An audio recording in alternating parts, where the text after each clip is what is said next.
Eh bien, donc on dit la bienvenue à ceux qui sont présents pour cette lecture ce soir. Notre lecture de ce soir, c'est dans l'Épître de Paul aux Romains, au chapitre 14.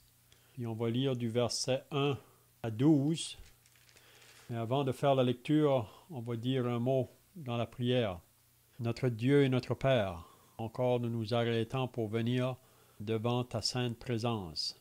Nous réalisons que ta bonne main nous a protégés en ce jour. Tu as les yeux sur tous les habitants de cette terre. Il n'y a personne qui échappe à tes regards. Même nous lisons qu'il n'y a pas un oiseau qui tombe à terre sans que tu le saves. Donc encore ce soir, nous voulons te remercier et te rendre grâce pour toutes tes bénédictions que tu nous accordes de jour en jour. Nous ne voulons pas prendre ces choses pour acquis. C'est toi qui pourvois à la nourriture, le vêtement, le logement, et aussi tu pourvois aux besoins spirituels. Donc encore, on veut te prier ta bénédiction ce soir sur ceux qui sont présents pour la lecture de ta parole. Et encore, on te demande, par ton Esprit Saint, de nous donner la compréhension de ce qui est écrit, parce que nous réalisons que nous ne pouvons pas le comprendre par notre intelligence naturelle. Donc nous voulons remettre chacun entre tes mains. Bénis même ceux qui ne peuvent pas être ce soir à cause des circonstances de leur vie. Donc, on remet chacun entre tes mains au nom du Seigneur Jésus. Amen. Amen. Donc, l'Épître de Paul aux Romains, on lit au chapitre 14. Et on va lire du verset 1 jusqu'à 12. Donc, je commence la lecture. Puis, s'il y a quelqu'un qui veut suivre dans la lecture, vous pouvez le faire. Donc, Romains 14 et le verset 1. Faites accueil à celui qui est faible dans la foi. Et ne discutez pas les opinions. Tel croit pouvoir manger de tout, tel autre qui est faible ne mange que des légumes.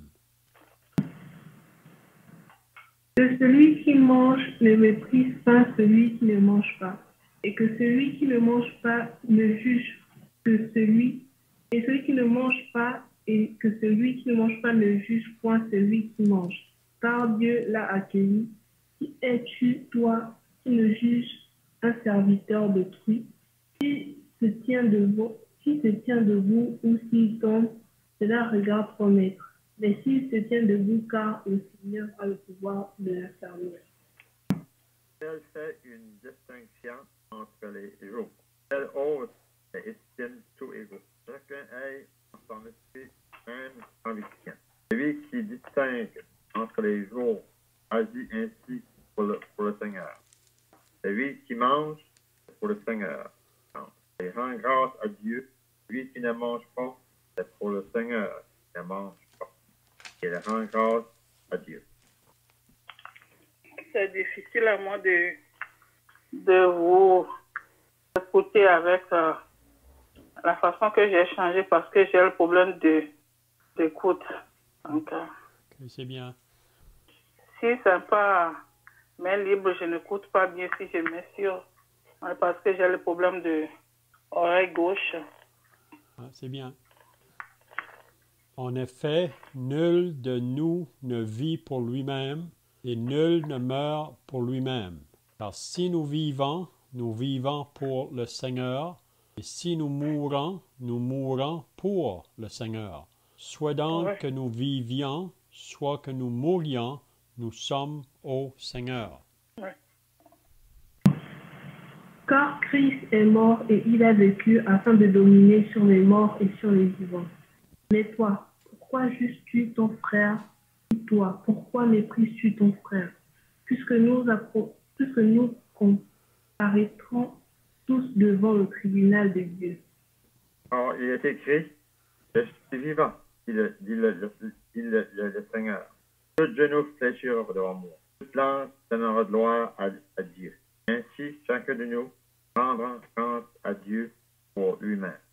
Nous allons maintenant lire au chapitre 15, là, et le verset 1 jusqu'à 3. Du verset 1 à 3. Moi? Oui, on peut le lire. Verset 1 à 3. Le chapitre Ma 15. lecture n'est pas assez bonne. Ah, c'est bien. Je vais le lire. Romains 15, 1 à 3. Nous qui sommes forts nous devons supporter les faiblesses de ceux qui ne le sont pas et ne pas nous complaire en nous-mêmes. Que chacun de nous complaise au prochain pour ce qui est bien en vue de l'édification. Car Christ ne s'est point complu en lui-même, mais selon qu'il est écrit. Les outrages de ceux qui t'insultent sont tombés sur moi. Amen. Amen. Donc, si vous étiez là la dernière fois, là, on avait regardé la fin du chapitre 13, puis l'apôtre Paul exhortait les chrétiens qui étaient associés à l'Assemblée de Rome ou à l'Église de Rome. Il les exhortait à se réveiller du sommeil parce qu'il disait que la nuit est avancée, le jour approche. Puis il exhortait les chrétiens à se dépouiller des œuvres des ténèbres et de revêtir les armes de la lumière. Donc, comme croyants, on est exhorté à porter un témoignage pour le Seigneur dans ce monde. Paul dit dans la deuxième épître aux Corinthiens que si quelqu'un est en Christ, il est une nouvelle créature, les choses anciennes sont passées, toutes choses sont devenues nouvelles, et tout cela vient de Dieu. Donc, quand on est né de nouveau, on est en Christ, puis à partir de ce moment-là, il y a une vie nouvelle qui commence. Puis notre désir, c'est de vouloir faire des choses qui plaisent à Dieu, qui sont contraires vraiment à ce monde qui nous entoure. Et même en nous-mêmes, nous avons cette nature charnelle qui est toujours là, qui s'oppose aux choses de l'Esprit de Dieu. Donc, qu'est-ce qu'on avait vu à la fin du chapitre 13? Même le dernier verset, là, il disait « Mais revêtez-vous du Seigneur Jésus-Christ et n'ayez pas soin de la chair pour en satisfaire les convoitises. » Donc, la chair réclame toujours ses désirs. Mais comme croyant, on ne devrait pas nourrir les désirs de la chair, mais on devrait plutôt nourrir l'Esprit de Dieu en nous. Et parce que Paul nous dit dans l'Épître aux Galates qu'il ne faut pas se tromper, on ne se moque pas de Dieu. Ce qu'un homme va semer, il va aussi le récolter ou le moissonner. Si on sème pour l'Esprit, on moissonne la vie, les choses qui appartiennent à la vie éternelle. Si on moissonne pour la chair, vraiment c'est toujours associé à la corruption ou à la mort. Donc, on avait vu dans les semaines passées que Paul, en écrivant cette lettre aux Romains, là, à partir du chapitre 12, il exhortait les chrétiens à offrir leur corps comme un sacrifice vivant à Dieu. Ça veut dire qu'on devrait utiliser toute notre être pour se donner ou se consacrer à Dieu dans nos vies de chaque jour. Donc ce soir, qu'est-ce qu'on va regarder?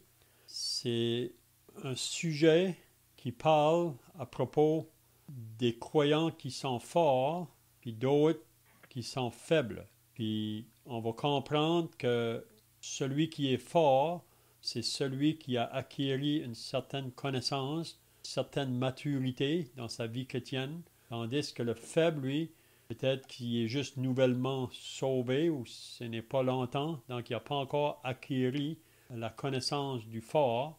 Mais qu'est-ce qu'on va comprendre dans le passage? C'est que celui qui est fort est plus responsable, si on peut dire, que le faible. Parce que quand on lit le verset 1 du chapitre 14, quand il dit « Faites accueil à celui qui est faible dans la foi ». Donc, quand il dit « Faites accueil », là, il parle au fort, qui devrait accueillir celui qui est faible dans la foi. Parce que, vous savez, il y a toujours le danger pour ceux qui sont forts, là, de vouloir peut-être mépriser ou rejeter les autres qui ne pensent pas comme eux. Mais l'amour, vraiment, va faire que si on marche par l'amour, on va accueillir celui qui est à côté. On va être prêt à attendre, comment je dirais, qu'il va grandir, qu'il va progresser dans les choses spirituelles. Puis vraiment, plus qu'on avance dans les vérités de la parole de Dieu, plus qu'on est libéré, si on peut dire. On est libéré des choses que peut-être qui étaient associées à notre ancienne vie ou des choses qu'on était esclaves avec, mais après qu'on apprend à connaître les vérités de la parole de Dieu, ça nous libère davantage. Puis, Oui. celui qui a la connaissance, il faut qu'il fasse attention, parce que dans l'Épître aux Corinthiens, chapitre 8, Paul dit que la connaissance enfle, mais l'amour édifie. Donc, il y a toujours le danger quand on apprend ou on connaît les choses de l'orgueil. Vous vous rappelez que l'apôtre Paul, dans la deuxième épître aux Corinthiens, parce que Paul a eu des grandes révélations de Dieu, Dieu lui a révélé beaucoup de mystères. Donc, pour pas que Paul devienne orgueilleux avec ces connaissances-là, Dieu a envoyé dans sa chair un écharde, quelque chose qui le faisait souffrir, si on peut dire, dans sa chair. Et même on lit dans 2 Corinthiens 12, là, que l'apôtre Paul a prié 3 fois le Seigneur pour qu'il enlève, mais ça nous dit que le Seigneur a simplement dit « Ma grâce te suffit, car ma force s'accomplit dans la faiblesse ». Donc on voit que le Seigneur n'a pas enlevé cette écharde-là dans la vie de Paul, mais il lui faisait comprendre que c'est dans la faiblesse que tu es fort. Donc, il ne faut pas se confier dans nous-mêmes, parce que la force vraiment pour servir Dieu, ça vient du Seigneur. C'est ça que Paul dit même dans l'Épître aux Philippiens, là, « Je suis fort par celui qui me fortifie », parce qu'on n'a aucune force en nous-mêmes. Donc, c'est ça qu'on va voir dans le passage qu'on va regarder là, ce soir, puis probablement qu'on continuera dans la semaine prochaine. Mais comment qu'on doit marcher toujours pour le bien-être de l'autre. Il ne faut pas vivre notre vie chrétienne pour soi-même ou nos propres intérêts. C'est toujours dans le but d'être avec les autres. Là. Donc, le verset 1 donc, du chapitre 14, il dit « Faites accueil à celui qui est faible dans la foi et ne discutez pas sur les opinions. » Donc, une opinion, c'est moi je pense d'une manière, mais mon frère à côté ou ma sœur pense d'une autre manière sur peut-être le même sujet. Donc ça, c'est des opinions. Et parfois, on n'a pas la parole qui dit directement comment on devrait agir un côté ou l'autre. Donc, on peut avoir des opinions différentes. Mais là, c'est là qu'il faut faire attention que moi, je ne veux pas imposer mon opinion à l'autre, puis aussi que l'autre ne va pas me mépriser parce que je pense différent de lui. C'est ça qu'on va voir dans le passage, là. Mais il faut bien souligner aussi ici que Paul ne parle pas là des vérités doctrinales. Vous savez, il y a seulement un corps de vérité qu'on doit se soumettre, puis les vérités vraiment, ou la doctrine, on ne peut pas changer ça. On ne peut pas être sur une différente opinion quand ça vient aux vérités doctrinales. Mais quand ça vient à des décisions qu'on prend dans nos vies de chaque jour comme chrétiens, c'est comme j'ai dit, le fort, lui, c'est celui qui est avancé, qui a la connaissance, qui a appris des choses, qui l'a libéré de certaines choses, mais l'autre, lui, peut-être qu'il n'est pas encore rendu là. Donc, il faut être prêt à l'accueillir. Et donc, c'est ça qu'il dit là. Faites accueil à celui qui est faible dans la foi et ne discutez pas les opinions. Donc, il faut faire accueil à l'autre qui ne pense pas directement comme moi, là. Puis on va voir après que Paul nous donne des exemples là, de ce qui se passait dans l'Église de Rome.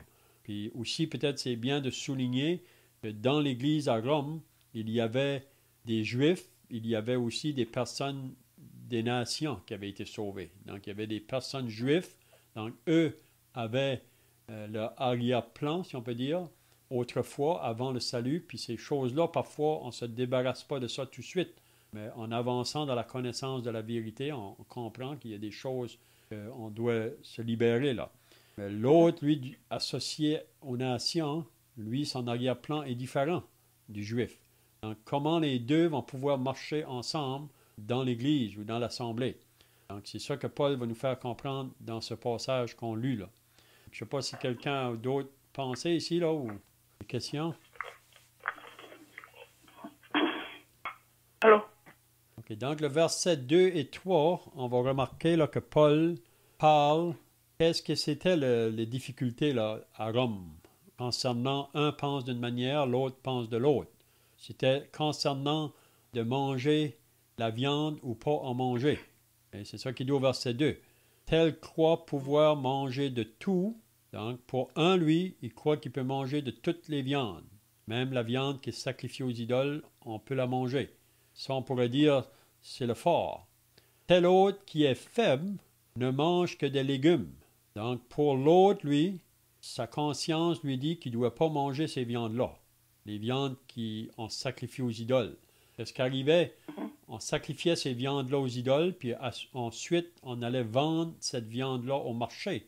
La viande était toujours bonne, mais pour ceux qui étaient faibles, parce que ça avait été sacrifié aux idoles, sa conscience disait, c'est pas bien de manger ça. Et c'est comme péché de manger ça. L'autre, lui, qui était fort, pour lui, parce qu'il avait eu la connaissance, là, il avait compris que c'est pas ça qu'on mange ou qu'on mange pas qui va nous approcher de Dieu. Donc lui, il en mangeait. Mais le problème à Rome, si vous allez remarquer, là, Paul va reprendre les deux côtés, là. Okay? Donc, tel croit pouvoir manger de tout. Il y en a un, lui, qui dit, lui, ça fait rien, moi, je mange de tout. L'autre, qui est faible, ne mange que des légumes. Mais regardez qu'est-ce qu'il dit au verset 3. Que celui qui mange, donc ça c'est le fort, que celui qui mange ne méprise point celui qui ne mange pas. Donc, celui qui mange, le fort, le danger, c'était de mépriser l'autre qui ne mangeait pas. Mais là, Paul dit, il ne doit pas mépriser. Il ne doit pas mépriser l'autre. Et que celui qui ne mange pas, donc ça c'est le faible, lui ne devrait pas juger celui qui mange. Comprenez? Donc, Paul reprend les deux côtés là. Et, donc, celui qui mange ne doit pas mépriser l'autre. Celui qui ne mange pas ne devrait pas juger l'autre. Parce que c'est ça qu'on a parfois la tendance dans nos vies. Mais vous savez ici que Paul parle à des croyants. Donc, la tendance de mépriser ou porter un jugement sur l'autre. Mais ça, ce n'est pas à nous de le faire. Parce que si on agit de cette manière-là, ça va apporter vraiment du désordre, puis ça va apporter vraiment de l'amertume. Hein? Donc, on ne devrait pas faire ça. Donc, je ne sais pas si quelqu'un a d'autres pensées ici, là. Non. On peut penser que c'était la coutume des Juifs. Avant d'être sauvé, il y avait une pratique dans le temps avant qu'il va le sauver. On voit comme les personnes qui ne sont pas juives, qui sont sauvées, manger n'importe quoi. On sait que Paul veut vraiment expliquer de ne pas faire de lutter, il faut les accueillir chaleureusement, même s'ils n'ont pas un même pensée comme nous autres. On n'avait pas essayer de faire en sorte qu'il n'y ait pas de quoi entre les Juifs et les païens ensemble. Avoir un fret, s'appelle. À baser sur des choses-là. C'est toujours envers le Seigneur. Quand on mange de foi, pourvu qu'on mange gros, pour le Seigneur, c'est bon. Hein? C'est ça. Donc, le verset 4, il va dire, « Qui es-tu? » Là, il parle à celui qui juge. Donc, celui qui juge, c'est celui qui ne mange pas, là, il juge l'autre. Donc, il dit, « Qui es-tu, toi qui juges? » Un serviteur d'autrui. Parce que chacun de nous, on est des serviteurs de Dieu. On n'est pas des serviteurs un pour l'autre, là. Premièrement, on est serviteurs de Dieu. Donc, qui es-tu, toi qui juges un serviteur d'autrui? Donc, en voulant dire, ce n'est pas à toi de juger ce serviteur-là, parce qu'il appartient au Seigneur. S'il se tient debout ou s'il tombe, cela regarde son maître. Mais il se tiendra debout, car le Seigneur a le pouvoir de l'affermir. Donc, chaque frère ou sœur, c'est devant le Seigneur que nous vivons notre vie de chaque jour. Et vraiment, c'est au Seigneur que nous allons avoir à rendre compte un jour. Donc, il faut faire attention, donc, de ne pas juger ou de mépriser l'autre.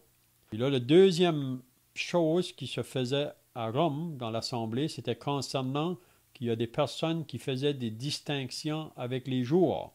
Et pour les uns, Il y a des certains jours qui ne devaient pas travailler ou faire des choses. Pour d'autres, les autres, ils ne voyaient pas de différence. C'est ça qu'il dit au verset 5. Tel fait une distinction entre les jours, tel autre les estime tous égaux. Donc, on voit là qu'il y avait une opinion différente. Que chacun ait à son esprit une pleine conviction. Donc, qu'est-ce qui importe vraiment? C'est que chacun ait une conviction. Donc, si la personne, elle, qui fait des distinctions avec les jours, pour elle, si elle va à l'encontre de ce qu'elle est convaincue, là, ça va être, elle va pécher vraiment. C'est ça qu'il dit, là, que tout ce qui n'est pas le produit d'une conviction est péché. Donc, c'est pour ça que le fort, lui, il faudra qu'il fasse attention parce qu'il est plus responsable que l'autre qui est faible. Le fort, il faudra qu'il agisse avec amour parce que s'il agit par orgueil ou à cause de sa connaissance, il y a le danger qui peut faire tomber l'autre à côté ou passer une pierre d'achoppement pour celui qui est à côté. Donc, c'est ça qu'il nous dit ici, là. Donc, il dit au verset 6, « Celui qui distingue entre les jours agit ainsi pour le Seigneur. » Donc, lui qui fait une distinction, lui, il le fait pour le Seigneur. Okay? Donc, celui qui mange, c'est pour le Seigneur qu'il mange, car il rend grâce à Dieu. Celui qui ne mange pas, c'est pour le Seigneur qu'il ne mange pas, et il rend grâce à Dieu. Donc, on voit que Paul fait comprendre que chacun doit aller d'après ses convictions, d'après qu'est-ce que sa conscience lui dit de faire. Parce que si il va contre sa conscience, ça c'est faire le péché vraiment. Okay? Et même dans l'épître de Jacques, on lit que celui qui sait faire le bien puis qui ne le fait pas commet un péché. Donc pour un, lui, manger de la viande, il n'y a pas de problème. Mais pour l'autre, d'en manger, ça va le faire pécher vraiment parce que sa conscience lui dit que c'est mal.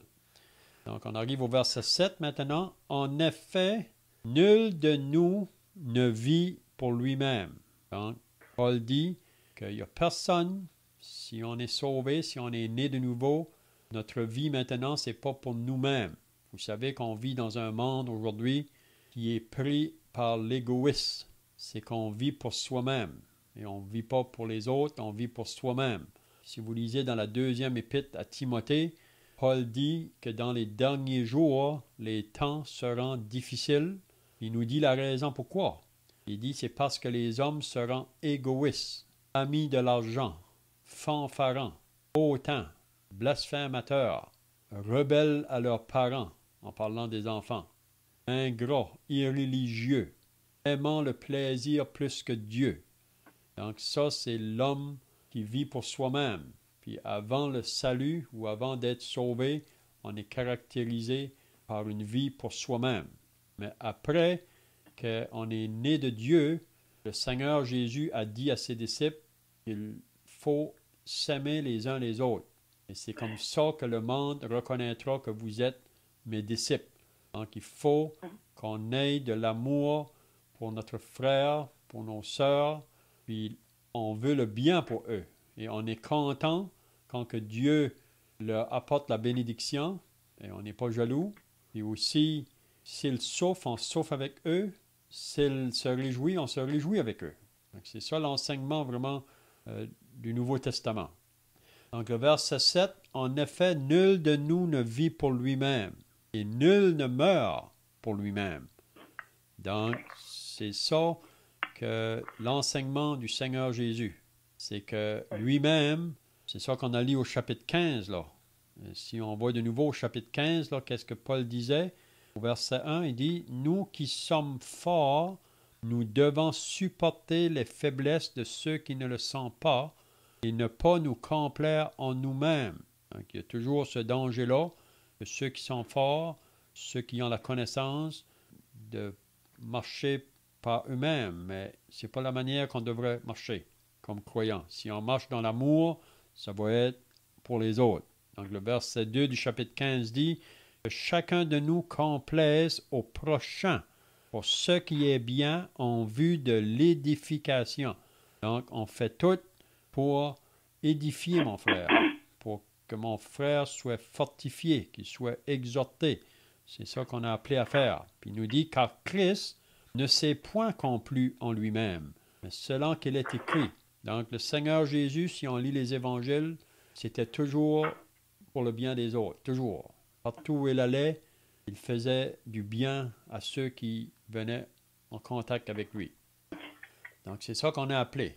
Donc le verset 8, car si nous vivons pour le Seigneur. Et c'est ça que Paul dit dans l'Épître aux Philippiens. Christ est ma vie. Christ est ma vie. Même Paul pouvait dire, j'ai été crucifié avec Christ, et si je vis, ce n'est plus moi. C'est plus moi qui vis, c'est plus le moi. Mais c'est Christ qui vit en moi. Si je vis dans la chair, je vis dans la foi au Fils de Dieu qui m'a aimé et qui s'est donné lui-même pour moi.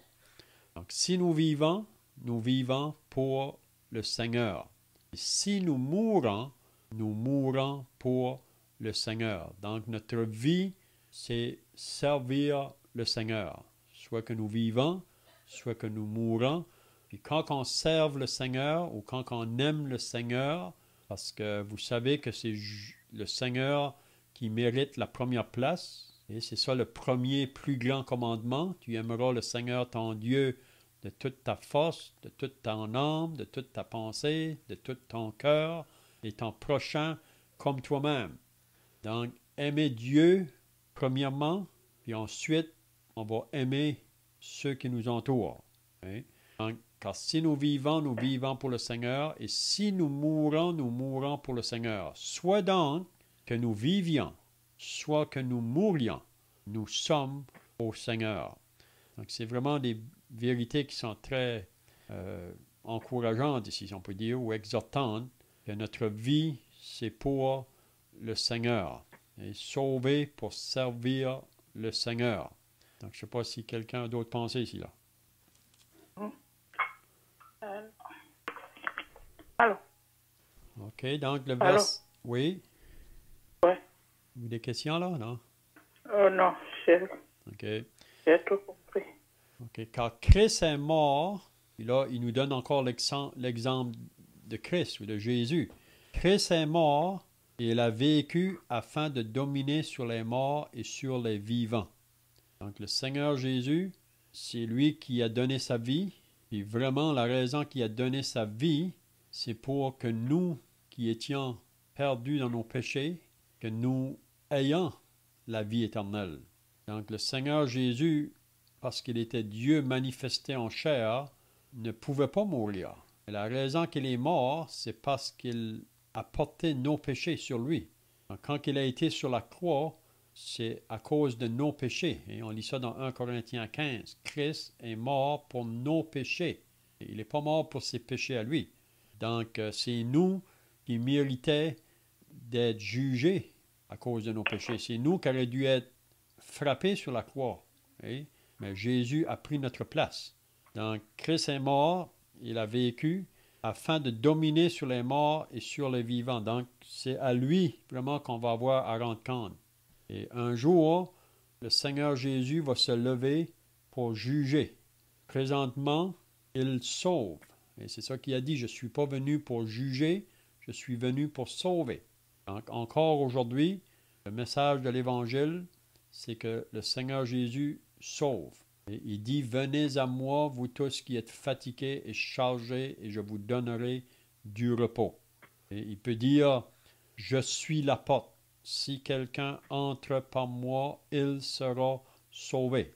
Et il peut dire aussi, je suis la lumière du monde. Celui qui me suit ne marchera pas dans les ténèbres. Donc le Seigneur Jésus, c'est lui le chemin, la vérité, la vie. Personne ne vient au Père que par lui. Il est tout, vraiment. Donc c'est lui qui va être à la fin le vainqueur sur tout, là. C'est lui qui va dominer sur tout. Donc c'est pour ça que pendant notre vie sur la terre, qu'on devrait fléchir les genoux devant lui. Et on devrait nous soumettre à lui, parce qu'il est le Seigneur, il est le roi des rois. Mais c'est triste, beaucoup de personnes encore refusent de se fléchir ou de courber le genou devant lui. Si on ne le fait pas pendant notre vivant, pour le recevoir comme sauveur, un jour, il faudra le rencontrer comme notre juge. Mais Dieu ne veut pas ça. Dieu voudrait que chaque personne soit réconciliée avec lui. Puis c'est seulement par la mort du Seigneur Jésus et qu'on peut être réconcilié avec Dieu. Donc le verset 10, il va nous dire maintenant, mais toi, là il parle encore du faible ici, mais toi, pourquoi juges-tu ton frère? Donc il reprend encore celui qui juge là. Il reprend aussi celui qui méprise. Donc, mais toi, pourquoi juges-tu ton frère? Ou toi, pourquoi méprises-tu ton frère? Donc, le danger est de juger ou de mépriser. On ne devrait pas le faire. On devrait être prêt, on devrait être capable là, de se soutenir l'un à l'autre, puis toujours en priant les uns pour les autres. Puis celui qui est faible, c'est pas de le repousser, mais ce serait plutôt de prier pour lui afin qu'il puisse acquérir la connaissance de la parole pour pouvoir se libérer de certaines choses qu'il est encore attaché ou esclave avec. Mais le fort, il faut qu'il fasse attention. Puis là, il nous dit ici, « Puisque nous comparaîtrons tous devant le tribunal de Dieu. » Donc ici, il faut bien comprendre qu'est-ce que c'est le tribunal de Dieu. Parce qu'on sait qu'à la fin de la Bible, dans le livre de l'Apocalypse, ça nous parle du grand trône blanc, là où que Jésus va s'asseoir pour juger tous ceux qui ont refusé de croire en lui.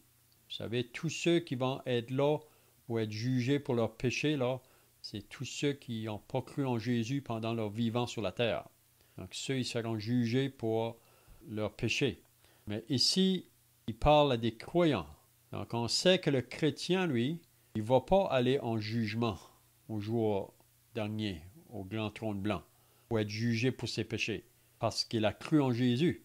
Vous savez que Jésus nous dit dans Jean chapitre 5, le verset 24, « En vérité, je vous le dis, celui qui écoute ma parole et qui croit à celui qui m'a envoyé a la vie éternelle et ne vient point en jugement, mais il est passé de la mort à la vie. » Donc, tous ceux qui vont croire en Jésus pour le recevoir comme le seul Seigneur, le Sauveur, pour croire que sur la croix, il a payé pour nos péchés, tous ceux qui vont croire n'iront pas en jugement, c'est-à-dire au jugement dernier, au grand trône blanc. Mais qu'est-ce qu'on apprend ici? Que les chrétiens, eux, ils vont passer devant un tribunal, devant le tribunal de Christ. Et là, la raison qu'on va passer devant ce tribunal, c'est pour être jugé de ce qu'on aura, comment qu'on aura vécu notre vie chrétienne sur la terre, là. Et il cite vraiment le jugement qui va se faire au tribunal, là, ça va être notre attitude qu'on aura eue envers nos frères et sœurs dans le Seigneur. Et c'est ça qu'il nous dit, c'est là. Il dit, « Puisque nous comparaîtrons tous devant le tribunal de Dieu. » Ou même, il y a d'autres versions qui vont dire de Christ. Et ça, on voit ça à deux endroits dans le Nouveau Testament concernant le tribunal. Là, peut-être qu'on peut le lire tout de suite. C'est dans 2 Corinthiens 5. On va lire aussi le verset là, qui nous parle aussi du tribunal. Ça va nous aider à comprendre qu'est-ce que Paul veut dire. Dans 2 Corinthiens 5, si quelqu'un voudrait lire là, à partir du verset 8 jusqu'au verset 10, 2 Corinthiens 5, peut-être qu'on peut commencer au verset 6, du verset 6 à 10, si quelqu'un veut le lire. Nous sommes donc toujours pleins de confiance et nous savons qu'en demeurant dans ce corps, nous demeurons loin du Seigneur, car nous marchons par la foi et non par la vue. Nous sommes pleins de confiance et nous aimons mieux quitter ce corps et demeurer auprès du Seigneur. C'est pour cela aussi que nous nous efforçons de lui être agréables, soit que nous demeurions dans ce corps, soit que nous le quittions. Car il nous faut tous comparaître devant le tribunal de Christ, afin que chacun reçoive selon le bien ou le mal qu'il aura fait étant dans son corps. Amen. Jusqu'à quel verset? Oui, c'est correct, on peut arrêter là. Donc, si vous avez remarqué, au verset 10, il parle encore du tribunal de Christ. Et ici, Paul parle encore à des croyants. Et qu'un jour, tout croyant, nous allons comparaître devant le tribunal de Christ. Donc, il faut faire la distinction entre le tribunal de Christ et le grand trône blanc. Et comme j'ai dit tout à l'heure, le grand trône blanc, dans le livre de l'Apocalypse à la fin, ce sont ceux qui vont comparaître là devant le Seigneur Jésus pour être jugés pour leurs péchés, pour être jugés de ceux qui n'ont pas cru en lui pendant leur vivant sur la terre. Mais le tribunal de Christ, ça c'est les chrétiens, la manière qu'ils auront vécu leur vie comme chrétiens sur la terre, face aux œuvres ou au travail qu'on fait pour Dieu, dans quel motif qu'on a fait ces choses-là, tout va comparaître là, au tribunal. Et aussi, surtout, notre attitude qu'on a eue envers nos frères et sœurs. Tout va être apporté là. Donc, au tribunal, il y aura des récompenses. Le Seigneur veut nous récompenser. Si on est fidèle dans le service pour lui, il va nous récompenser. Mais aussi, il y aura des pertes au tribunal. On va manquer des récompenses parce qu'on n'a pas été fidèle dans l'aspect du service. Et puis même, au tribunal, on lit ailleurs que le Seigneur va donner des couronnes aux croyants, à des croyants, pour la manière qu'on aura vécu notre vie chrétienne. Donc, c'est juste pour souligner le point là, qu'il faut faire la distinction entre le tribunal de Christ et le grand trône blanc. Au tribunal de Christ, ce sont ceux qui sont sauvés qui vont être là. Au grand trône blanc, c'est ceux qui n'ont pas été sauvés. Donc, si on revient à Romains 14 de nouveau, donc il dit « Puisque nous comparaîtrons tous devant le tribunal de Dieu, car il est écrit « Je suis vivant, dit le Seigneur. » Donc, le Seigneur est vivant présentement. Vous savez, le Seigneur n'a pas resté dans le tombeau. Il a été mis à mort, il a été enseveli, mais le troisième jour, il est ressuscité. Présentement, le Seigneur Jésus est assis à la droite de la majesté divine, dans les lieux très hauts. Il est vivant. Il voit tout ce qui se passe sur la terre. Il voit vraiment la manière qu'on agit les uns envers les autres. Et donc, je suis vivant, dit le Seigneur, tout genou fléchira devant moi. Donc, un jour, tout genou va fléchir. Et il y en a qui le font présentement, mais pour ceux qui ne le font pas présentement sur la terre, un jour, ils vont le faire. C'est ça qu'on lit dans l'Épître aux Philippiens, là. Tout genou va fléchir devant lui, puis ils vont confesser que Christ est Seigneur. Et donc, tout genou fléchira devant moi, et toute langue donnera gloire à Dieu. Qu'est-ce qu'il dit au verset 12? Ainsi, chacun de nous rendra compte à Dieu pour lui-même. Donc, moi, je vais rendre compte à Dieu pour moi, et non pas pour celui qui est à côté de moi. Et chacun de nous rendra compte à Dieu pour lui-même. Donc, face à l'enseignement que nous venons de voir ce soir, qu'est-ce que Paul veut nous enseigner à nous les chrétiens, à nous qui sommes enfants de Dieu? Il nous enseigne de faire attention, de ne pas juger mon frère ou de mépriser mon frère. Il faut pouvoir vivre en ayant des opinions différentes. Puis c'est comme j'ai dit au début, ici, il ne parle pas de vérité doctrinale. Et parce que, comme j'ai dit, quand ça vient une doctrine, on ne peut pas changer ça. Et ça, même dans le livre de Jude, ça nous dit qu'on doit combattre pour garder la doctrine, pour garder les vérités doctrinales. Mais ici, c'est plutôt côté opinion. Donc, il faut faire attention, donc, de comment j'agis envers mon frère ou ma sœur. Puis comme on a dit, c'est celui qui est fort qui est plus responsable. On verra ça la semaine prochaine dans les prochains versets. C'est lui qui est fort qu'il faudra qu'il fasse attention pour ne pas être une pierre d'achoppement pour le faible. Vous comprenez? Donc, je ne sais pas si quelqu'un a des questions là, ou d'autres pensées à ajouter ici. Non, je n'ai pas de questions. Je n'ai pas bien entendu ce qu'on avait dit en dernière position. Celui qui est fort. Comment tu dis? Je n'ai pas bien entendu ce que vous avez dit en dernière position. Celui qui est fort.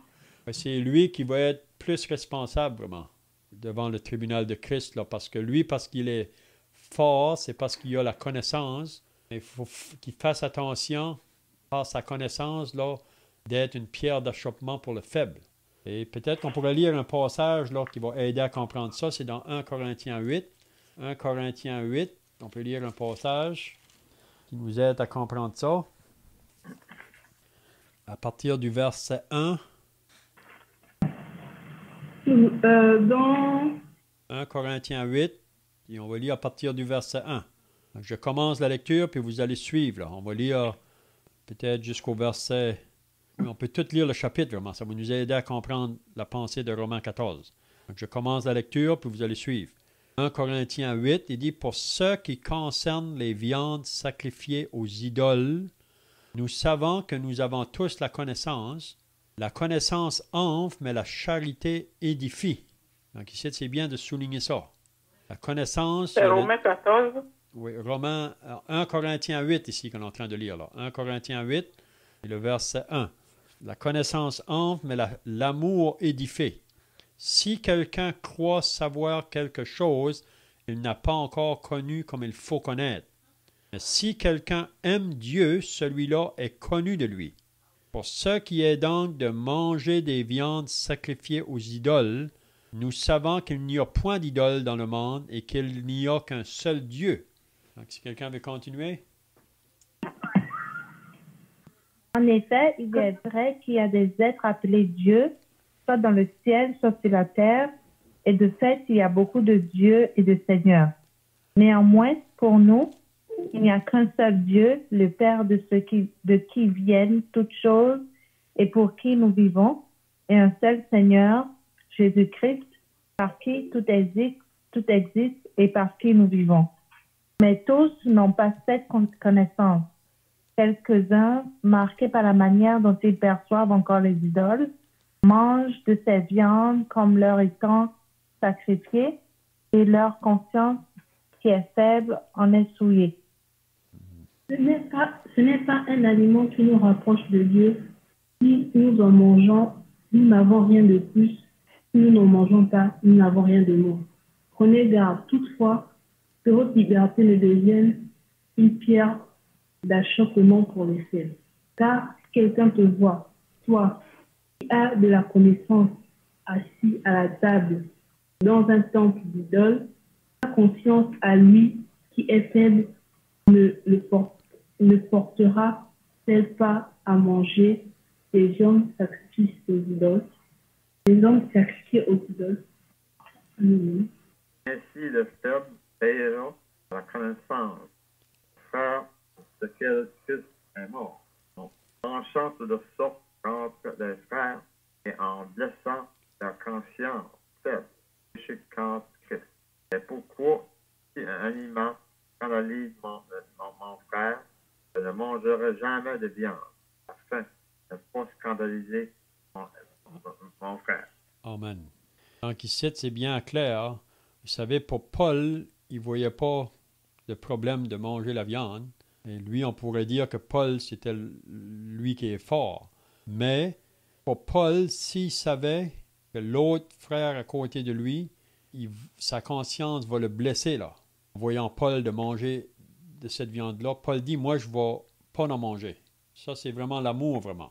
L'amour, on va faire tout pour ne pas être une occasion de chute pour mon frère à côté. Donc, c'est pour ça que je disais tout à l'heure que celui qui est fort est plus responsable d'un sens, parce qu'il a la connaissance. L'autre, c'est parce qu'il n'a pas encore la connaissance de ces choses. Donc, c'est pour ça que celui qui a la connaissance, il faut faire attention. Il ne faut pas qu'il prenne une attitude, là, moi je mange même si ça va blesser l'autre. Il ne devrait pas avoir cette attitude-là.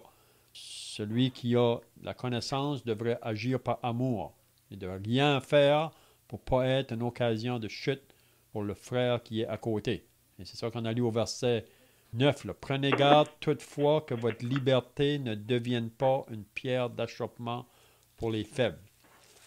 C'est bien, ça met fin à notre étude ce soir. Je ne sais pas si vous avez d'autres questions ou d'autres pensées pour terminer. Non. Sinon, on va terminer par la prière. Merci pour aujourd'hui. Léolin va terminer par la prière.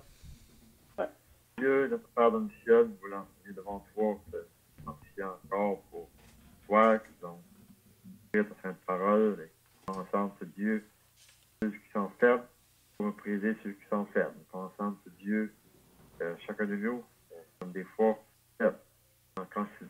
Considérer de Dieu, mon Seigneur, à considérer de Dieu, ses enfants. Il a dit de Dieu, il ne regardait pas à lui-même, il regardait aux autres. Il avait été plus beau que les hommes. Semblable de Dieu, pensant Père qu'il a pris la place la plus basse. remerciant. Nous pouvons saluer, nous pouvons certainement prendre aussi cette tasse, la plus basse. Et aussi considérer les autres, Dieu davantage. Nous prions pour l'Évangile, et pour les jeunes familles, nos petits-enfants, nos enfants sont tous devant toi. Remercions aussi pour toutes choses. Parle encore sur notre précieux, Seigneur Jésus. Amen. Amen. Donc, on va chanter le cantique 134 pour terminer. Si vous avez le livre des chants de racheter, là, ça dit « Qu'il fait bon à ton service, Jésus mon sauveur. Qu'il est doux le sacrifice que t'offre mon cœur. » Qu'il fait bon à ton service, Jésus mon sauveur. Qu'il est doux le sacrifice que t'offre mon cœur. Prends, ô Jésus, prends ma vie, elle est toute à toi. Et dans ta grâce infinie, du mal garde-moi. Mon désir, mon vœu suprême, c'est la sainteté. Rien je ne veux et je n'aime que ta volonté. Prends, ô Jésus, prends ma vie, elle est toute à toi. Et dans ta grâce infinie, du mal garde-moi. Comme l'ange au vol rapide, je veux te servir. Les yeux fixés sur mon guide, toujours obéir. Prends, ô Jésus, prends ma vie, elle est toute à toi. Et dans ta grâce infinie, du mal garde-moi. C'est bien, dis le bonsoir à chacun, puis à demain si Dieu le veut. Bye bye. Bye. Bye. Merci. Bye. Bye.